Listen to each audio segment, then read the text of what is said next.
I'm going to show you how I built this heavy workbench out of regular materials you can buy from Home Depot. Also how I replaced the drywall with plywood. So this garage was previously drywalled without adding insulation. So I first wanted to add some insulation to save on energy costs. So this is R13 insulation, and what they say is true. It does itch, and make sure you have a good stapler to finish the job right. At this point, I hadn't yet got the wood, so I was using some scraps to see how much I would need to get for this.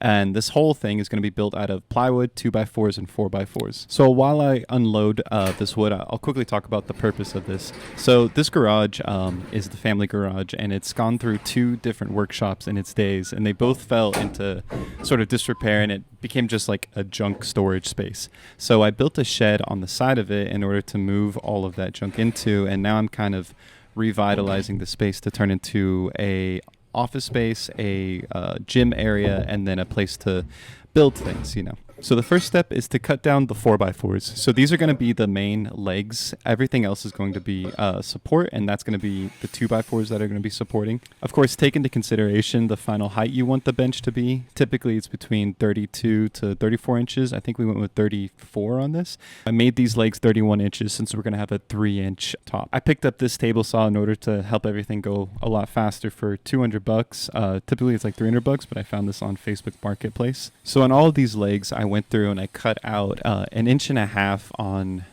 2 of the sides. So you're left with this sort of one side that has 1.5 inches part, so that the horizontal 2x4s can sit on top of that. And then through the pieces where it made sense, I went ahead and chiseled out the lap joints here so that the 2x4s would sit on top of that. So you'll see how that works out in a second here. Disclaimer on the table saw use here. I'm not a professional. I'm an amateur. So I do things that are going to be wrong and unsafe. So just beware of that. So this is how I, put in the lap joints. It just goes across on the pieces where it goes across. So it's supported horizontally in 2 sides to prevent it from rocking. I made sure to drill holes, especially at the ends here, because, it's split otherwise.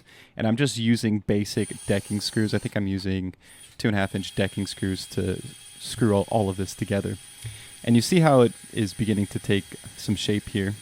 The idea behind the design was to have middle space that was open. So if I wanted to sit down at that area, I would have space for my legs. And then to have the left and right sides of the workbench usable for storage. Now we're going to be cutting down these standard 3/4 inch plywood sheets on the portable table saw. So I do one good move. I'm using eye protection, and the AirPods are acting as ear protection.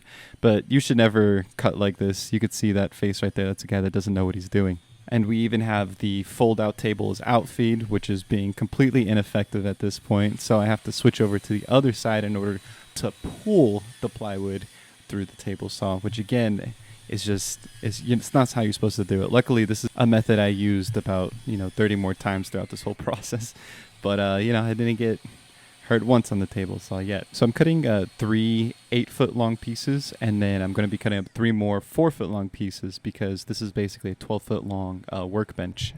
So I'm doing the glue up on the first 3 pieces. Now, these are kind of the main bulk. There's going to be one more topper piece that goes on this, but this is the main heft, and this is where the real rigidity and strength of this workbench comes from.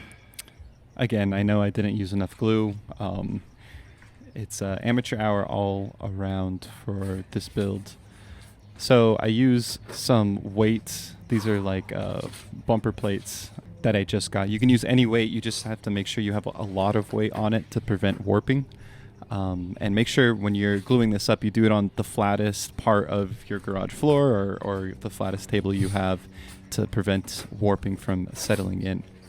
Now, a little note on why we're doing plywood behind the wall is, of course, so we can drill straight into it and organize whatever we need to in whatever way possible. So what was cool is the drywall provided a template for cutting out these pieces of wood that would have been a lot harder to do if I didn't have that. So I just kind of ripped through these really quickly, and I secure them with finishing screws. So I think I had like 2-inch long finishing screws. They're very thin. And here's the final product. It was very straightforward to build. You know, the assembly makes sense, and it's really just about adding weight and securing it again to the wall behind it to add even more structural integrity. So this is just a little epilogue here. I added this rubber flooring. This stuff is a little pricey at $400 for a 4-foot by 50-foot roll. However, it's really great. It butts up real nice. It cleans easily, and I highly recommend it for a gym or workshop use. Thanks for watching.